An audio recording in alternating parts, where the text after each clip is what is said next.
A list of sensitive themes and topics covered in this episode can be found in the episode description.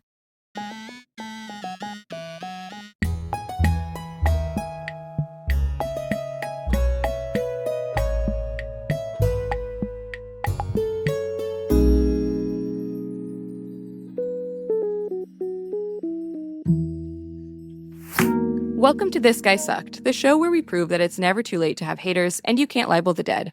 I'm your host, Dr. Claire Aubin, and I'm a historian, writer, and most importantly, certified hater. On this show, we talk about people from throughout history with legacies that need a little updating. Whether it's because of their politics, their behavior, or their impact on society and culture, these guys actually kind of sucked. And we bring in a new scholar every week to tell us why. With me today is Dr. Neil J. Young, who is a writer and historian of the American right. You might have seen him in any number of illustrious publications, including like Huffington Post, Washington Post, The Atlantic, CNN, Slate, The New York Times, Vox. You might also know him as one of the hosts of the incredible political and contemporary history podcast, Past Present. He's a co-creator and producer of the excellent show Welcome to Your Fantasy. And on top of all of this, he's written 2 books on the right and American political culture, one of which was published last year, and which we're going to be talking about today, specifically Coming Out Republican, A History of the Gay Right. I could go on, but I won't because this is already an extremely long intro. Welcome to the show, Neil. Hey, Claire, thank you. That was such a nice intro. I almost didn't recognize myself. You're like, who's that guy? Like, yeah, exactly. Incredible accomplishments. I asked Lauren Lasab this on a recent episode. It's one of my current favorite questions for historians. If you didn't study the kind of history that you currently research or had chosen a different field or time period or whatever, what would you have picked? I love this question. So staying in history. Or whichever. I mean, she said sociology. Oh. You could do anything. Well, I have this joke with my husband that I'm going to go back to school and do a PhD in art history and focus on architecture. I love design. I'm a total, that's my favorite thing is the day that the Architectural Digest shows up. So I might do an art history PhD focusing on design and architecture, 20th century would be my jam. But if we had to move to a different time period, I really would love to do early modern European history, which I have no background in, literally didn't take one course in college when I was a history major. But I don't know, just find myself constantly on Wikipedia pages, reading different things and thinking I wish I knew more about this. That's a very good answer. I said to Lauren that I would do weird medieval girls because I think that that's something that over the course of my PhD, I started being like, man, I missed out on something. Being I could have studied something totally different, but I also have no qualifications to study that whatsoever. Although lately I've been also thinking 20th century, Cold War sports history. Oh. Very interesting. Very. And yeah, I mean, there's also been some great stuff around that right now, but it feels like a field that could really burgeon. And maybe it needs you. Yeah, I mean, I think sports history, this is my prediction because, as a historian, my job is obviously to predict the future. Yes. Not the exact opposite, but my prediction is that sports history is going to be one of the fields that really takes off. Right now, we're in the American right moment, just based on even just all the people coming on the podcast right now. But I think sports history is on its way into sort of really taking off, particularly sports and politics, because people are starting to actually take sports seriously as a vector for political ideas. But who knows? That also might just be wishful thinking on my part. Well, I think that's a good thesis. That's my guess. Who knows? I don't know anything. Okay, maybe we should talk about what we're supposed to talk about, which is, who are we talking about today? We are talking about a man named Terry Dolan, someone who maybe most listeners don't know who that is, or they've heard his name but can't really put a finger on it. But I think Dolan is really important for lots of reasons. And in a lot of ways, the folks and the institutions he's associated with probably will be very recognizable to listeners. So he is the founder in 1975 of the National Conservative Political Action Committee, NCPAC, which if you follow the right, if you follow modern conservatism, you've probably heard of NCPAC. It's one of the most important conservative organizations that really brings about the rise of Reagan and that is a huge organization that helps fuel the sort of culture wars of the 80s and the 90s, and especially the Republican Party's rightward movement in those decades. He's close associates with the likes of Jesse Helms, Newt Gingrich, and Ronald Reagan. So he's around, lots of big, important figures that, again, will be highly recognizable to folks. And he's someone that has a really behind the scenes legacy and sort of life in terms of he's an organizer of grassroots activists and someone who's, making other people's political ambitions and political agendas come to be. He's also a closeted homosexual who dies of HIV/AIDS in 1986, so at the age of 36. So he doesn't have a long life, but he has one that's highly impactful, especially in these years in which modern American politics is changing so much and the Republican Party is coming to be much more recognizable to how we know it today, even as it continues to transform itself. I was kind of struck by how short his life was and how, you're right, like what an outsized impact he has on American politics, given this sort of like how brief his tenure on the planet is, and also his relationship to the right. Part of that is that he starts being interested in political thinking and conservative thinking in particular as a child, which Yeah. you talk about in your book. He starts at age 9 being particularly interested in this, which at age 9, I was Not what you were following. I was not politically active. I will be honest with you. That was not a significant feature of my life. But I think that goes to show that this is something he's really dedicated to for his entire teenage and adult years. But he's a prominent figure in the New Right movement, particularly, which is a very powerful political coalition that emerges in the United States during the 70s and 80s and really reshapes the Republican Party and American conservatism. As a sort of New Right overview, so people kind of understand what we're working with here, they combine economic libertarianism, social conservatism, anti-communism, and this sort of renewed focus on what we would now call traditional values, or what they were calling traditional values in quotes. You can't see this, but I'm doing the little quote fingers thing. And this is really as a reaction to the relative political liberalism of the 60s and the cultural shift that both precipitate this liberalism and accompany this liberalism. There are some other sort of features of the New Right that I think are important for people to understand, because I think that sets up some of his political views before we get into what some of the issues here are, which is that they're very into what we would call moral traditionalism. So they oppose abortion, feminism, secularism, as well as eventually gay rights, which is going to pose a problem for Dolan. Yep. And this is what we would consider social conservatism. They're also, as I said, into free market economics. So they want deregulation, tax cuts, reduced government, including things like reduced research money and limitations on spending around these socially conservative bits that I just mentioned. They're also into hypermilitarism. There's a good Dolan quote that I will mention later on this. They also get involved in the Christian Right Alliance. Mm-hmm. So they partner with evangelical and fundamentalist Christians. For example, Jerry Falwell's Moral Majority, although their sort of Christian Voice moral majority relationship happens, I think, after Dolan leaves. Yeah. What will be his leadership position in Christian Voice. Is this a good rundown? Yeah, and I think the only thing that I would add to it, that's a terrific overview. I think, it's important to think about the New Right as, focus as much on defeating liberalism as it is on attacking moderate republicanism. And Dolan and other New Right leaders are especially dedicated to driving out, to purging the moderates and, they would say even the liberals within the Republican Party who had quite a lot of presence and prominence at mid-century and into the 1960s and 1970s, driving them out of the party and making it a thoroughly conservative political organization. And so thinking about how the New Right is galvanized to both attack and oppose and defeat Democrats and liberals, and also to reform, as they would say, the Republican Party itself into a thoroughly conservative organization, I think is really important to think about the changes that are happening in this period and how someone like Dolan figures in that transformation inside the Republican Party and across the American political spectrum. It's interesting because listening to this, I'm certain listeners will be thinking that sounds very familiar Right. to them now, particularly even if someone's not familiar with the New Right as a movement of the latter half of the 20th century, looking at this sort of like new right, this new alt-right, all of that, it does sort of show that there is a blueprint for that actually happens and begins much earlier.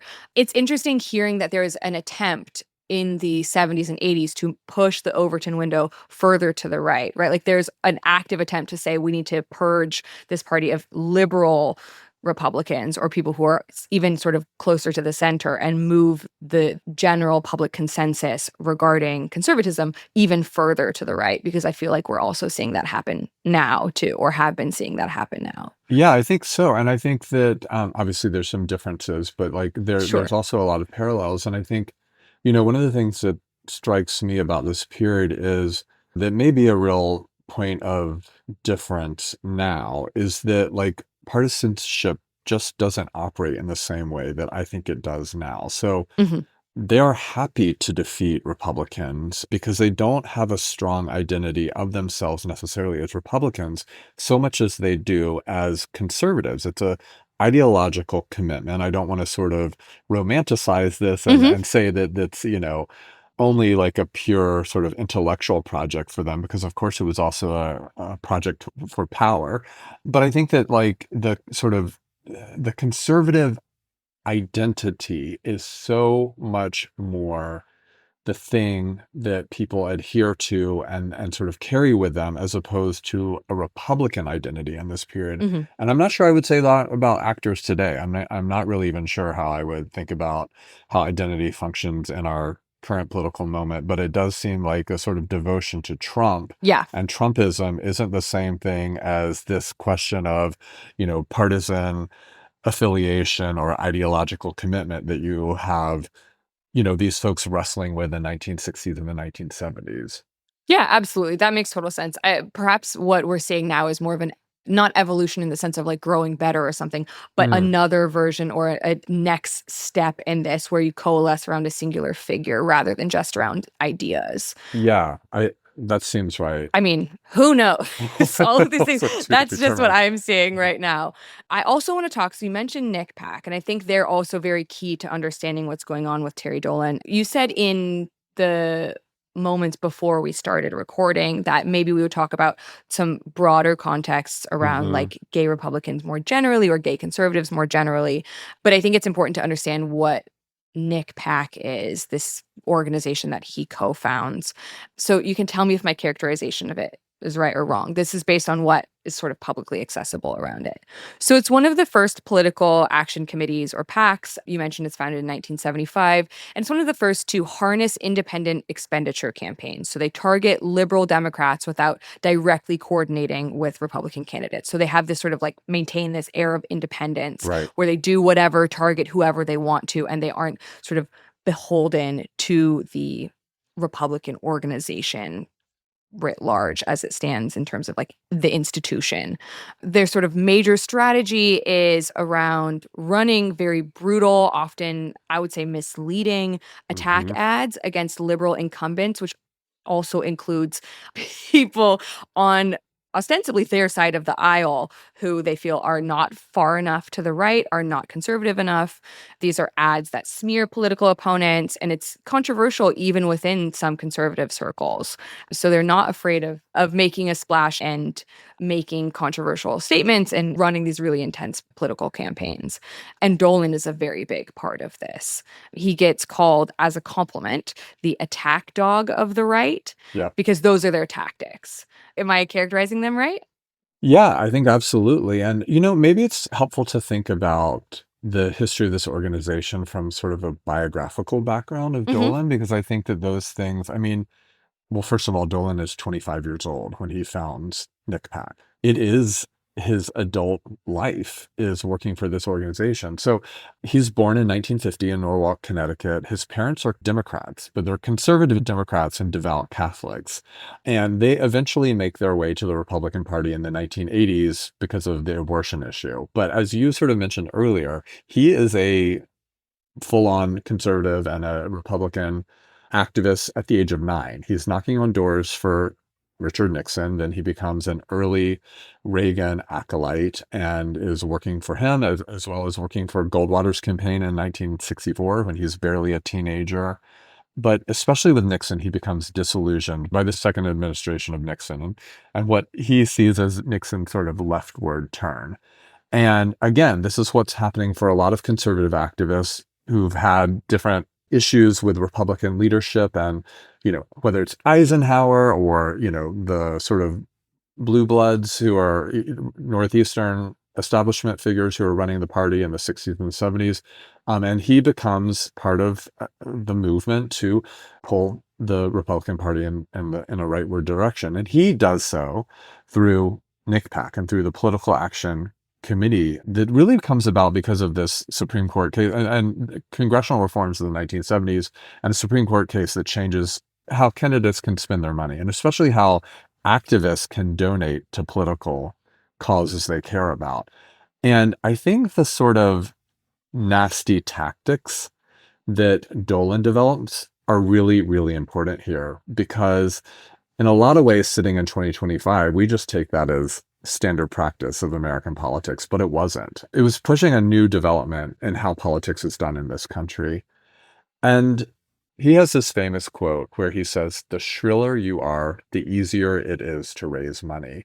And he believes that this is the key to both fundraising and to winning elections. You say outrageous things. Some of them aren't all that true, but they sort of get at a deeper truth. But you can say whatever you want in the world of politics. And the shriller, the more alarmist, the more inflammatory it is, the more it scares people and pisses them off, the better, because it'll both raise money and it'll get people elected. And so this is a huge transformation that's happening in the 70s that really, I think, becomes sort of standard practice by the 1980s. He's certainly not the only figure that's developing this, but he's front and center, and NICPAC becomes pretty much the most important organization in the 1970s. It's shaping the political field. And certainly the way that candidates run for office and elections are shaped by activist groups.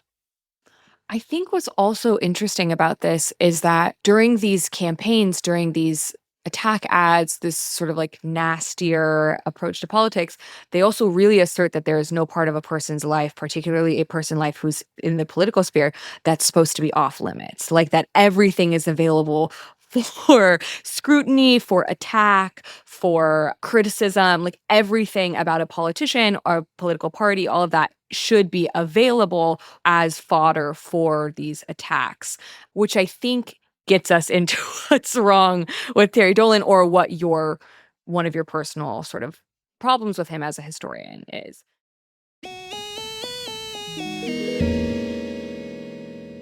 Hi, it's Claire. I'm here to quickly say that this episode is free for everybody, but the next one won't be. That's because we switch off between free weeks and Patreon weeks. So if you're a fan of public history made by actual experts, consider supporting our Patreon. It's only one tier, which means everyone who subscribes gets access to the same perks across the board. Because we're not trying to get rich, we're just trying to make good history that is engaging and accessible at the same time. For the price of a fancy muffin, you'll get access to a new episode every week instead of just the bi-weekly free ones, and they'll all be ad-free for you. You'll also get access to the full episode archive, bonus content, early access to merch, and lots of other fun Patreon exclusives to sweeten the deal. Just head over to patreon.com/thisguysucked and join the Honorary Haters Club. What would you say your main issue with Terry and with the sort of people around him is? Well, I think it's sort of twofold, right? Because like on one level, it's just sort of the politics that he represents and the political agenda that he's bringing into the mainstream of the right and of American politics, of the sort of anti-ERA, anti-feminism, anti-civil rights, anti-gay by association, though we can talk about his sort of complicated relationship to that. All this sort of ugly culture wars stuff that becomes de rigueur in Republican politics in this period.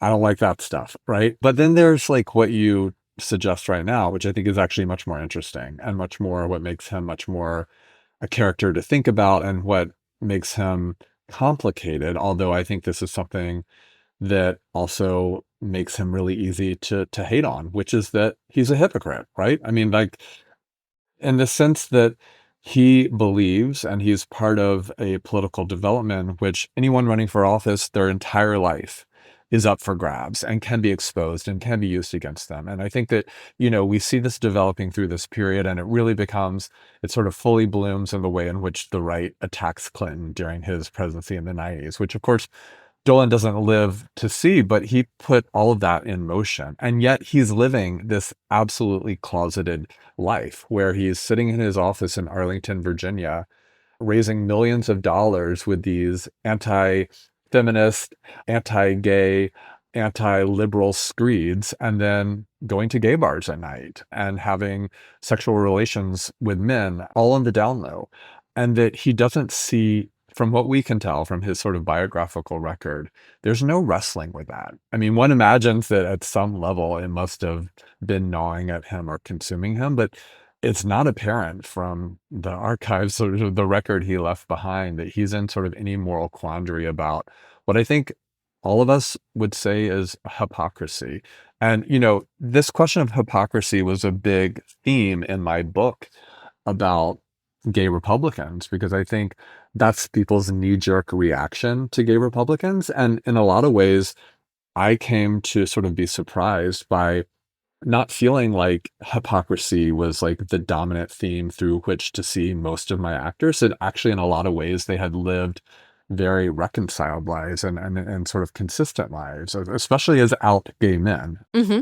But there is a good component of my book that involves closeted gay men, many of whom come out of the closet over time. And so their sort of life trajectory has this interesting set of transformations, or, sort of interesting ways in which their life sort of resolves, I think, a lot of the hypocrisies. But that's not the case at all for Dolan. And so I think he stands out as a particularly unique figure in my book because, and maybe if he lived longer, all of this would have played out differently, but he didn't. And so it's hard not to see him as a hypocrite. And I think that's something that's like really odious, given what he was doing, right? Yeah, for sure. And I think you're right that perhaps if he'd lived longer, things would have been different, and maybe he could have lived that reconciled life that you're talking about. Maybe there could have been a way for him to integrate this into his politics, into himself, but he didn't live long enough for that. And he didn't live long enough for that in part because of policies that he wanted to be in place. Good point. And political groups that he wanted to be in place who were denying things like research funding for HIV/AIDS and all of the things that could have helped him to live longer. So one of the things I wrote down here when I was doing prep on this, I wrote, this is kind of a Pyrrhic victory, honestly, where he gets what he wants, basically, or what he's worked his entire but short life working for in terms of setting a course for the future of American values and American conservatism. But what he wanted also ends up killing him. Mm-hmm. Or if it doesn't directly kill him, it certainly does not prolong his life. It denies the dignity of him and all of these other people who are in the same circumstances as him, in part because that's what he worked for.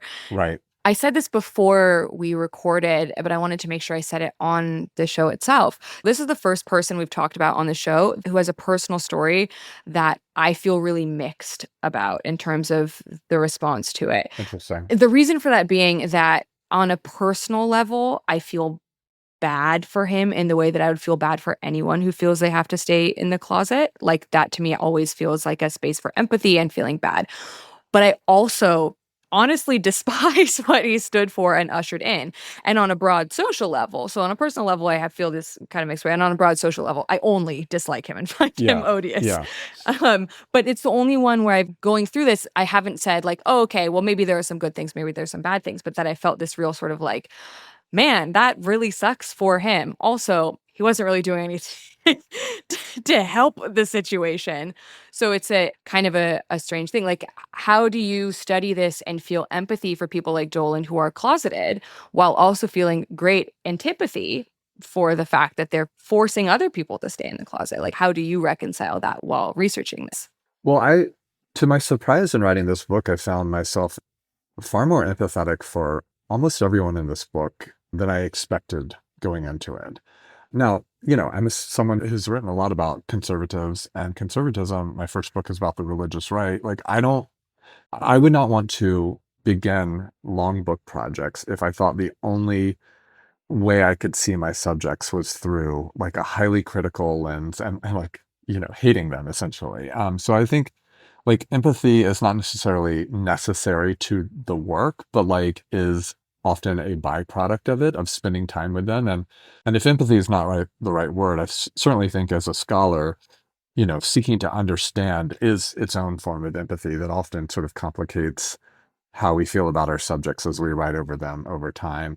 And I was really surprised, even more so in this book, to find myself having empathy towards these folks than I did to sort of religious conservatives I was writing about in the first book. In a lot of ways, I think that makes sense. I mean, well, first of all, they were working in a political system, which for much of the periods I'm covering isn't all that better in the Democratic Party, right? So, Hmm. like, for a good chunk of the history I'm writing about, neither political party represents much of a safe space or a good home for them. So I think that makes it easier too. They were also really brave. I mean, these folks, especially for half of the book, are coming out at a time in which very few people were out, period, Hmm. let alone out on the right and in conservative circles and in order to like change the Republican Party. So that also was admirable to me, even if I didn't necessarily agree with their like tax policy ideas or, their positions on national security issues or whatever.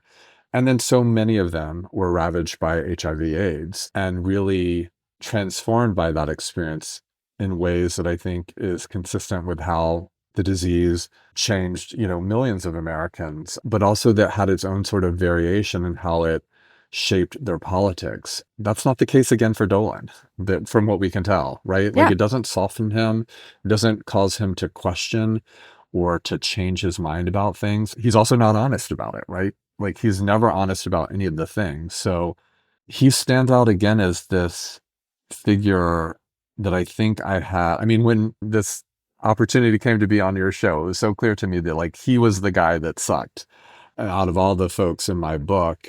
But I still do have a sort of sadness towards him and I feel sorry for him because I think his life is really sad. Hmm. And I think there's a way in which I do try to show that, especially in when I write about his dying and the way his family and those around him treated him really horribly in that death. I do think I show a sort of sympathy towards him and that sort of last moment of his life and the end of his life that I won't say colored the rest of the way I wrote about him or how I think about him, but I think one can sort of appreciate or understand someone like this that has sort of been a bad actor in every way and also the sad life they're living. I think as a human, just it generates some empathy on my part. Yeah, absolutely. I think I'm not sure if you use this in your book or if this was just in an article that I read, but someone writes that he has his life is this sort of tragic irony, and I think the tragedy is very real there when you're looking at this because had he lived longer, had he been a part of a different movement or had moved his movements in a different direction that might have made room for him somewhere, this would have been probably different because he did have outsized power for someone who's a singular individual and is, doing all of this so young. So I think there is sort of a sort of tragedy to it. And I think we can acknowledge that without being like, I'm a fan of him or something. I spend a lot of time because I work on Holocaust perpetrators.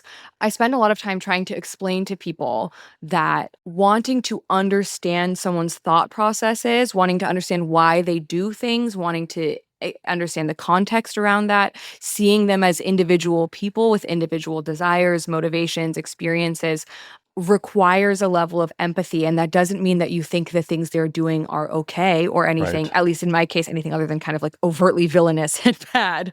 But like, you have to understand why they're doing those things. And in order to do that, you have to understand that they are a human to begin with. That's right. And it can be really uncomfortable for people to realize when they're reading your work that you are acknowledging the person that you're talking about as a human being who makes, in my case, like really quite evil decisions. But you have to get that they're a person in order to write it in the first place. Yeah. Otherwise, you're just writing based off of anger and frustration, which is not a real historical exploration of a person. That's right. That's right. I think as a historian, we do things differently. Like we can read a lot of, say, journalistic accounts of some of the same things we're interested in writing about. They come off as sort of screeds, that are just have that energy behind it. And like, not, there's nothing wrong with that. And I think there's an audience for that and there's value in that sort of approach. But I don't think that that is at all what we as historians and scholars should and can do through our disciplinary and methodological processes. Like it brings about a whole different way, I think, of exploring, of understanding, and of, translating that to an audience. And, again, it was a lot easier to summon empathy. I didn't have to summon it. It was just an easier thing to find myself empathetic towards the folks I'm writing about on this book than, say, in my first book, right? When I'm writing about Jerry Falwell or Pat Robertson, or, it's like Falwell's dad was a raging alcoholic. It's like, okay, well, it still doesn't lead me to have a lot of sympathy towards him in the way that everyone I'm writing about here is under a huge amount of American homophobia just by virtue of who they are.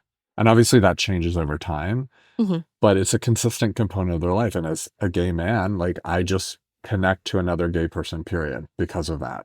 Even if our life diverges in multiple ways after that, just that starting point of understanding the historical oppression that all my subjects are under and the real ways in which they're victimized by American politics, American culture, American life, even as they shape those things. And even as the folks here are, I think, accommodating to and helping advance a political party that has been more the leader in that history of oppression than, say, a different political party. But all that to say is, I just think by the nature of what this topic was, there was sort of a built-in empathy in it in a way that wasn't necessarily the case for my first book or for other folks I would write about on the right. Sure. And maybe that's a blind spot on my part, but I did feel like sort of impossible to write about these guys who were doing things that felt brave and bold, and it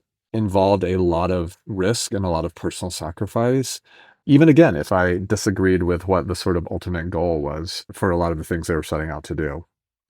I really recommend to people at home, if this is of interest to you, like, absolutely read Neil's book. It's so fascinating because some of the people that you talk about, even in these sort of very closeted people who don't really come out or don't come out until they're forced out of the Right. closet later in life, like Bauman, you talk about, Yeah. there are people that you're talking about who do still pursue these relationships at great, great personal risk, who are getting arrested, Yep. who are dying. Like, to just be gay is incredibly dangerous, especially in places like Washington, where it can have this enormous impact on the rest of your career, on your politics, all of that. So it is worth reiterating that, yeah, part of this sort of empathy that we're feeling, which, by the way, I am getting lots of mean comments about the podcast saying that we're too mean to the men that I talk about on this. And this is a whole episode where we're talking about having empathy for I know. someone.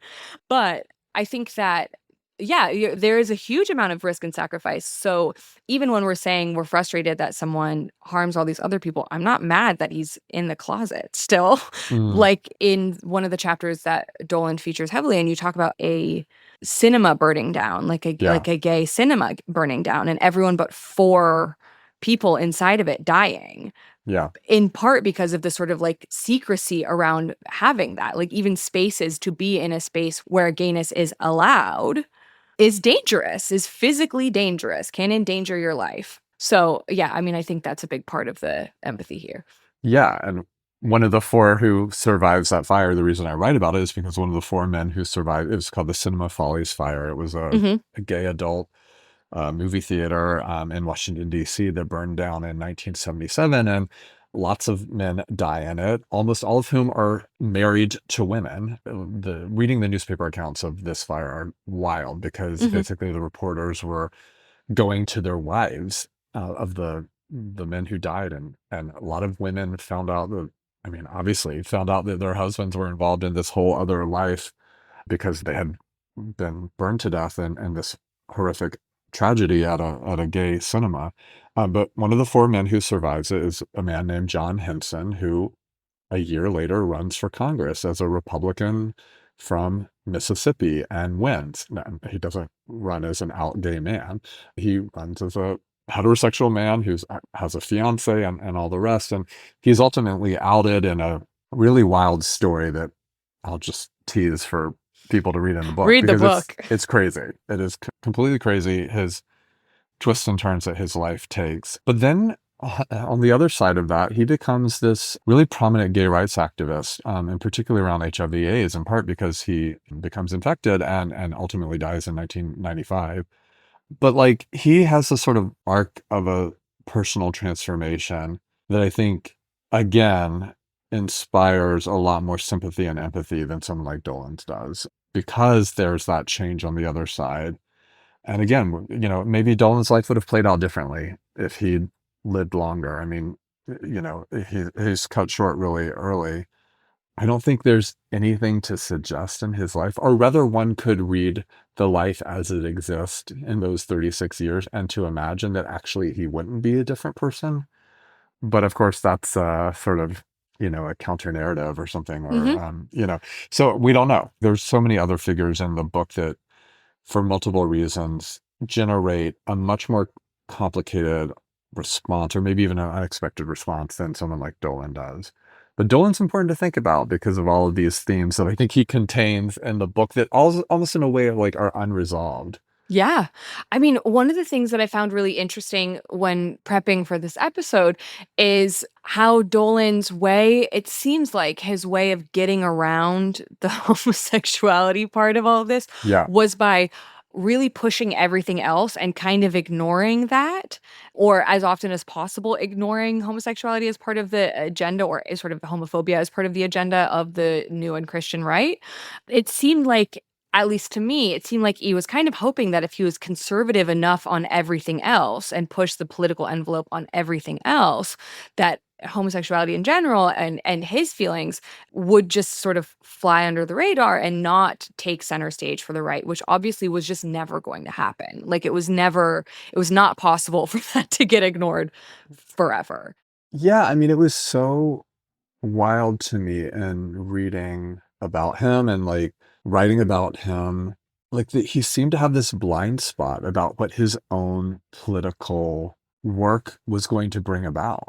Right? Hmm. Like he's not a libertarian, Yeah. he's not like a national security hawk who only like he's trying to get the Republican Party to move far to the right via social issues, Hmm. but doesn't want gay rights and homosexuality to be one of those issues. Like that you could pull this one thread out of, as what I say in the book, this interlocking politics of sexuality and gender that like for the folks he was mobilizing were all connected together, right? That was like all part of a consistent worldview and a consistent, for most of them, theological position. Hmm. And I think in some ways he's sort of hoping that like homosexuality just is like low enough on the to-do list that like, Mm. what, they'll never get around to it, right? Like we can sort of, let's just foreground abortion, let's foreground busing and gun rights and the Hmm. ERA and like lots and lots of things. I mean, it's a long list, right?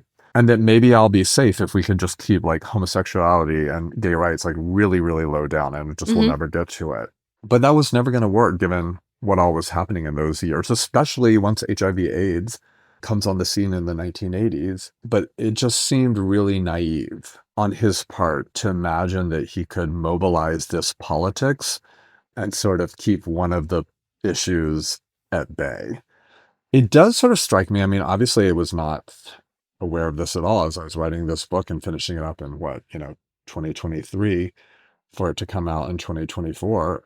All this was tied up before Trump's reelection. But it does make me think now of the sort of daily feature on social media of like the Trump voter who's surprised that like Trump is coming after them, right? Mm-hmm. Like, and that we've heard this like time and time again in excess right now of like, oh, I didn't think he meant that. Yeah. Like, and I voted for him for all these things, but not for this one like core issue of my life or my Yeah. existence.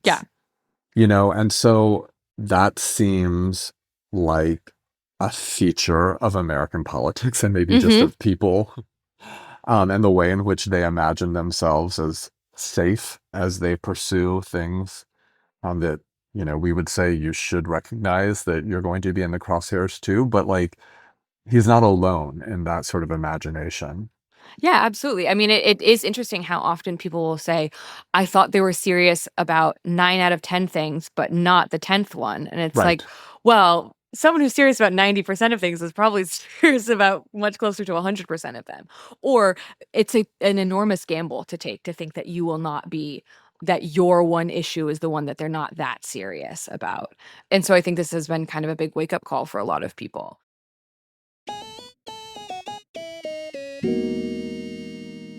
Hi, haters. It's Claire again with my regular shout out to tell you about other multitude shows you might want to listen to. This week, I want to talk about Spirits, the first ever multitude show to invite me to be a guest on.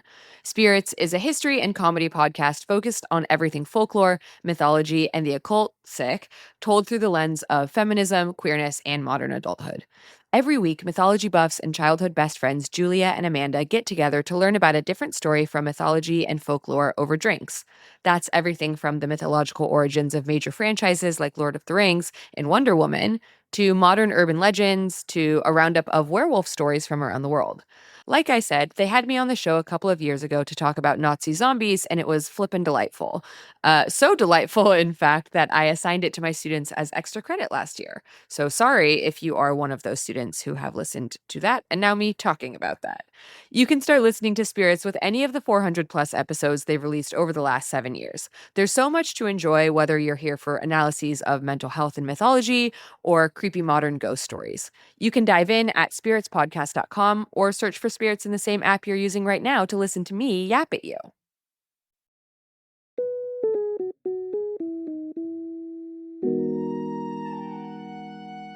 One of the things that I kept sort of being struck by in terms of Dolan is he very, publicly supports people who publicly oppose the rights that he's personally affected by. He contributes to a political environment that marginalizes LGBTQ plus individuals. He dies of HIV/AIDS during the Reagan administration, an administration famous for essentially leaving people with HIV/AIDS out to dry. Yeah. And interestingly, Dolan and Nick Pack were initially a little bit frustrated with Reagan's election because although it was preferable to a Democratic presidency and they had, helped him his ascent enormously, they wanted him to be more openly socially conservative. They help engineer this sort of political climate that enables Reagan's ascent. And then Dolan is a victim of one of its crueler policies, which comes about because they push him to be more socially conservative. Yeah. I mean, and when I say that, when I say a crueler policy, I mean the refusal to fund significant research programs into a literal epidemic that killed 100,000 people during Reagan's presidency, or maybe just under 100,000 people Mm-hmm. during Reagan's presidency. All of these policies are guided by the behind the scenes maneuvering of people like Dolan and his fellow Nick Pack members, not to mention Dolan's brother, who is Reagan's speechwriter at this point. That's right. So he has a very strong connection to Reagan and the Reagan administration. And he is a victim of one of the policies that he and the people around him are trying to get it to institute, it meaning the administration generally, which is just like, how do you not see that coming? Mm-hmm. To be honest, like, how do you not see that your group will not be immune to the criticism and the official policies that target everyone else? Like, why would you imagine that your marginalized group is the one that's going to escape that? Yeah. It's frustrating to read. That's so well said on your part. I write about this scene in the book that takes place 2 weeks after Reagan is inaugurated in 1981, where this sort of coalition of conservative activists and organizations come together. And they're like pissed off. Like it's 2 weeks into the Reagan presidency, and they're like, he's betrayed us already, right? Because like he's not staffing up the administration with the social conservatives that they expected him to. And they're already feeling like really disgruntled. And, and I know this especially from my first book, like the first Reagan administration, there are like thousands of letters pouring into the White House from social conservatives about how upset they are with him, that he's not, right? Like they thought you talked about school prayer and abortion and all these things. And like, we haven't heard a peep about those now that you're president. And all of them are threatening to not vote for him in re-election. And I mean, literally, the Reagan archives are just filled with these letters. And also the organizations like Nick Pack and others are putting lots and lots of pressure on the Reagan White House to move to the right, to do so in the second administration. And a lot of them convince themselves, and this becomes like a huge mobilizing message for the 1984 election, is we have to reelect him in order for him to really bring about the full conservative agenda. Like he has to Hmm. get a second administration for us to do this. But again, it's so interesting, as you point out with Dolan, that like he didn't imagine, from what we can tell, that the easiest place for them to do that is around gay people, right? Hmm. Is around gay rights, right? Like there is a lot of division and disagreement, not just in American politics, but even within the Republican Party in the 1980s about abortion. There is not when it comes to homosexuality Yeah. amidst a health crisis, right? Like it's so easy to go after gay men when there's a public health emergency, and they do that.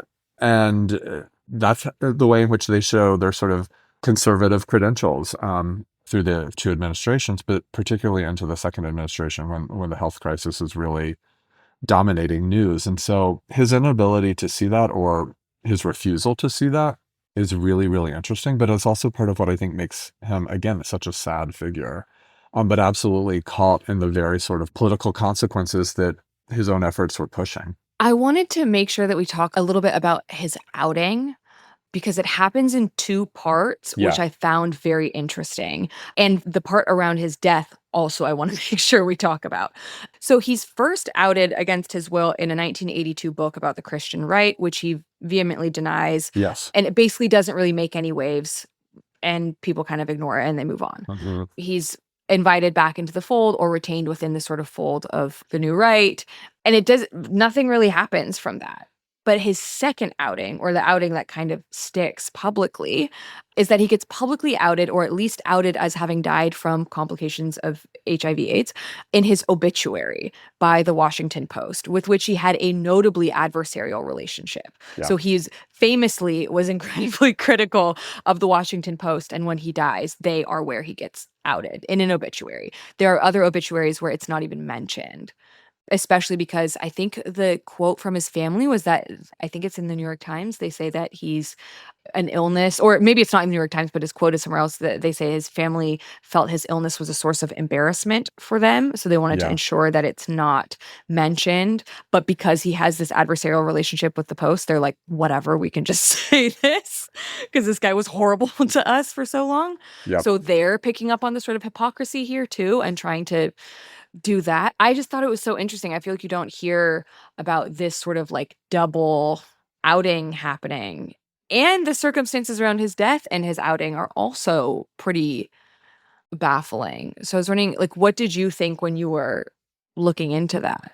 Well, I think on one hand, it just, all of this, reminds us of a very different media ecosystem, right? That was operating than like ours today, right? Yeah. That, he could be sort of outed in this book, but it doesn't really catch, right? Like it doesn't go viral, right? Yeah. It's easy to sort of dismiss. And like, it's also worth remembering this was happening a good amount in this period. And so there were several folks who were able to sort of say, like, that's not true. I mean, again, John Henson, who we just mentioned, he's arrested.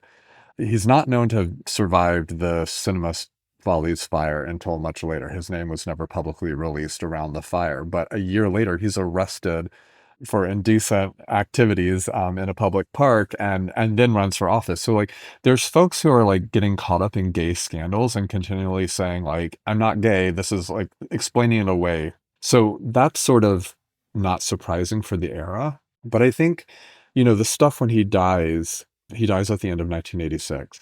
And the Washington Post says he dies from the virus. And they also go and they interview all these gay Republican folks who they've basically figured out he was behind the scenes, even as his public role. And this, again, I think speaks to hypocrisy here. As his public role is leading NICPAC and, moving the social conservative movement forward, he's also privately advising these different gay Republican organizations that are developing in this period, whose whole project is to make the Republican Party much more libertarian, much more socially moderate, even Hmm. progressive. And so that's like seems like a blatant hypocrisy. But they go and interview those folks because they've traced out those relationships and associations.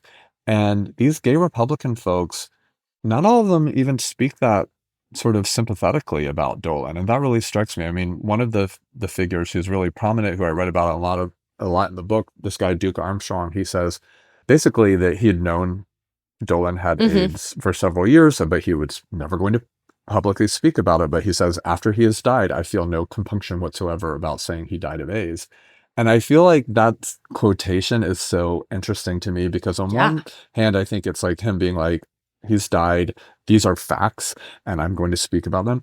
I also read it as a little bit, there must have been some resentment towards him, even from his sort of gay Republican allies, if they were allies. But right, like, you've lived this closeted life, you've like been in service of like the far right that we are trying to like push out of the party, not see become the entire party, and you didn't live this open and honest life that we have at great expense, Hmm. and you've benefited from the closet in terms of your visibility and your power and your influence, and even your, the way that you profited from it financially.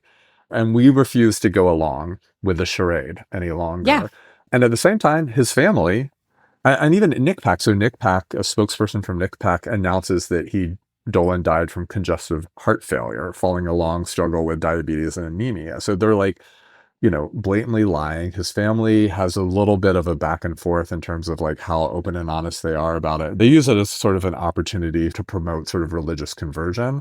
His Mm-hmm. brother Anthony says, like, yes, he did have sex with men, but on his deathbed, he rejected his homosexuality, confessed his sin, and, experienced a religious conversion. So they sort of take it in a different direction, although only after it, I think the overwhelming evidence is like presented of what Terry Dolan's life was. But it's just also ugly and Yeah. really, and oh, and there's two different funerals. Oh, I did. Yeah, I wrote that down. That is wild. I don't mention this in the book because there's only so much room, but his family has a funeral in which like none of this is acknowledged. It's like, Catholic mass, like basically like, you know, he's barely even acknowledged as an individual person, let alone like all this complicated biography. And then like there's a gay funeral essentially that Hmm. his gay friends hold for him and really sort of wrestle with, and obviously make clear that he was a gay man who had died from this disease. And so that alone is just evocative, I think, of just this really, really difficult, or really just sort of terrible, ending moment of his life.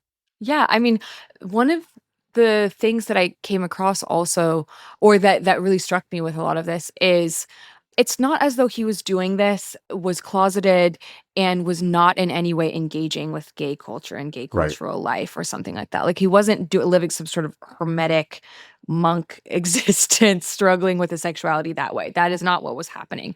There's a quote from a Rolling Stone article by James Kerchick, who writes a book, Yeah. or wrote a book called Hidden City, which is about gay Washington. Secret City. Secret City, that's what it is. Secret City, Yeah. the hidden something of gay Washington. That's what it is. Yes. Yeah. Great book. But he has an article on Dolan and Dolan's life. And there's a quote that I thought was really like summed a lot of this up and a lot of the difficulty up, which is one evening after addressing a business trade association at a Denver hotel, Dolan descended into the lobby for a night of prowling the local leather bar scene, decked out in the era's gay clone uniform, tight jeans, leather cowboy boots, flannel shirt, and studded leather wristband.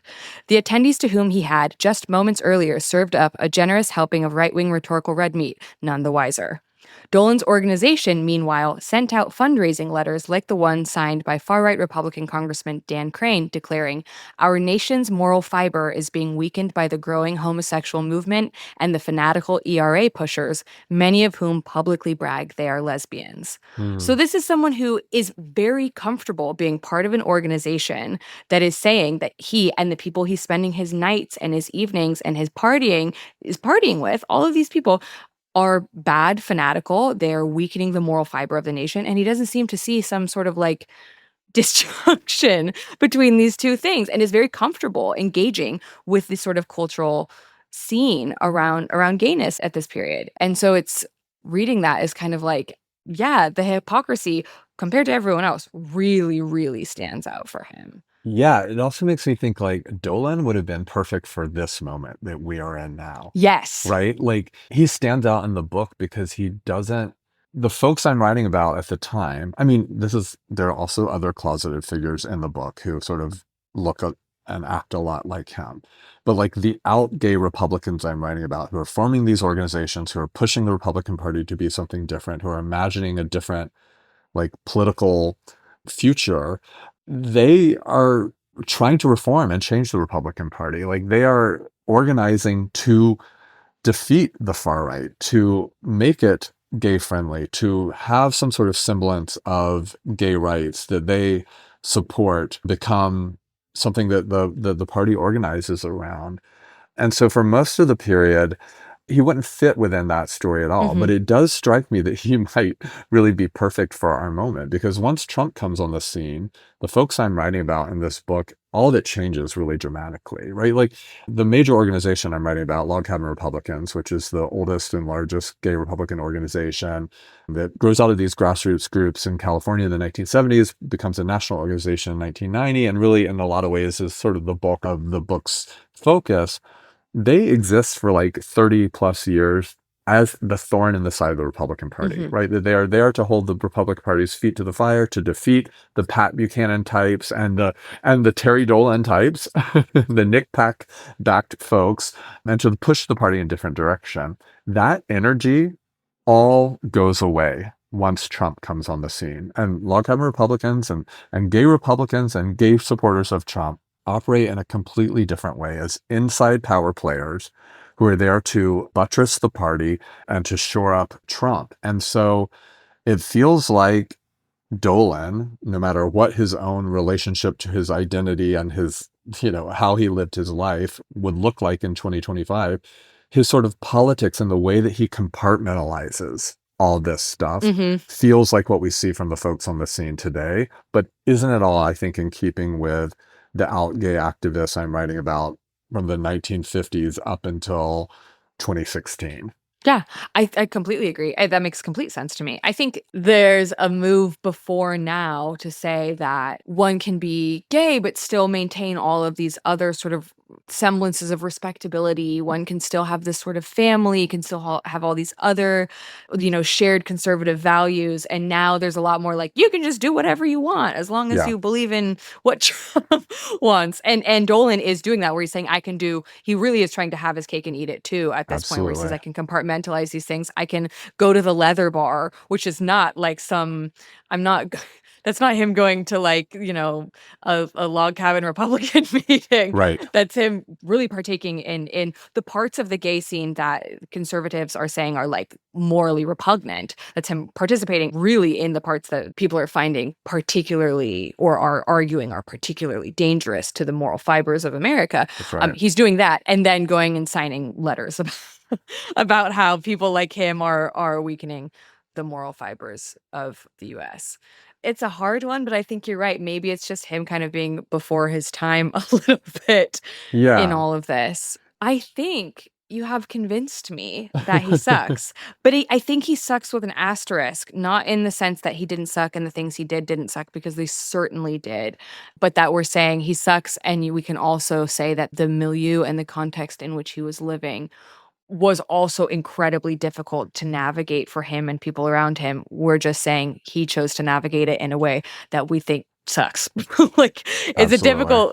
difficult waters to navigate. He could have made different choices in how he navigated them, basically. Because there are other people who showed that there were other options and he Hmm. didn't take those options. So yeah, I think he sucks. Thank you so much for coming on. Neil can be found on Blue Sky at Neil J. Young. His website is neiljyoung.com. You can get yourself a copy of Coming Out Republican at the link in our episode description as well. Is there anywhere else you want people to come find you? Oh, and you should listen to Past Present. Also, all the other things that you're doing. That's right. We've been on pause for a while, but there's over I think 450 episodes there that, Yeah. ready for you to listen to. And thanks for this wonderful conversation. I certainly have never said empathy that many times in one setting, especially talking about this book. But I mean, I really just appreciate the way in which this conversation even sharpened my own and pushed my own thinking about this topic and this book that I spent obviously a lot of time thinking about. But it's always fun to approach it with a new angle and to think about what it might mean, especially given like the wild times we find ourselves in right now. Yeah, and it really is a very good book. I say this about all the books because, in part, I only invite people on whose books I think are interesting. So I always say they're good, but this is a very good book. I think it taught me an enormous amount about something that a lot of people misinterpret or mischaracterize just based on what I would say is like assumptions about how people work and why they do things. And so I think this book is very useful for anyone who wants to understand what gay culture, what gay politics can look like outside of what you are imagining them to look like. So I think it's really incredible for that. As a side note, even if past present is on pause, one thing that people need to know about podcasts that they might not realize is we still make money if you go back and listen to old episodes because we have ads and stuff on them. And so it's always good to listen to a podcast back catalog.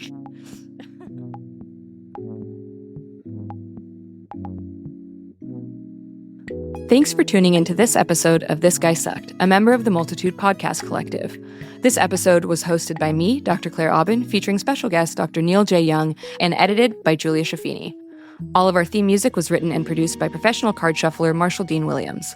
If you'd like to support the show and get access to all episodes, including 2 extra episodes per month, and access to our full archive of episodes, you can subscribe at patreon.com/thisguysucked. Hear you, see you, whatever, next week.